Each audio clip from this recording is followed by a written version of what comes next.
எங்க வாங்குனீங்க? இது இன்னும் வாங்கவே இல்லை, அப்படியே எடுத்துகிட்டு போயிட்டேன். அந்த கட்டப்பையிலே வச்சு எடுத்துகிட்டு போயிட்டேன். அது குட்டியாக தான் இருந்தது, அது அப்படியே படுத்துக்குச்சு, அப்படியே எடுத்துகிட்டு போயிட்டேன். அது இன்னைக்கு வந்து என்னால் எடுத்துகிட்டு போக முடியலன்னு சொல்லிட்டு தம்பியை அனுப்பிட்டேன். அதுக்கு நாய் கடிச்சிடுச்சுல, 7 ஊசி போடணும். இப்போ இன்னைக்கு வந்து 2வது ஊசி. அது தாங்குவாளான்னு தெரியல, இருந்தாலும் நம்ம கண்ணில் பட்டுட்டாங்கல்ல. எங்க வெளியில இருந்ததா? இங்கே பெட்ரோல் பங்க் ஆண்ட இருந்தது. இந்தியன் ஆயில் அந்த பக்கத்தில். தூரம் போயிட்டு இருக்கீங்க. ஏன் நாய் அங்கே கடிச்சதை பார்த்துட்டு இருக்கீங்க? நான் பார்க்கல, குரு அங்கே வேலை செய்கிறாங்கல்ல, அவன் ஃபோன் பண்ணான். அக்கா இது மாதிரி நாய் வந்து கடிச்சிருச்சுக்கா, அது கத்திட்டே இருக்கு அப்படின்ட்டு.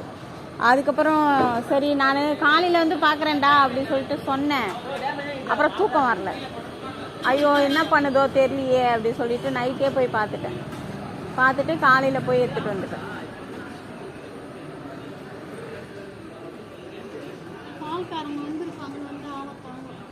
நானே சரி பால் வாங்கலான்ட்டு தான் வந்தேன். அப்புறம் கார்த்திகிட்ட கேட்டால் இல்லை சொன்னாங்க.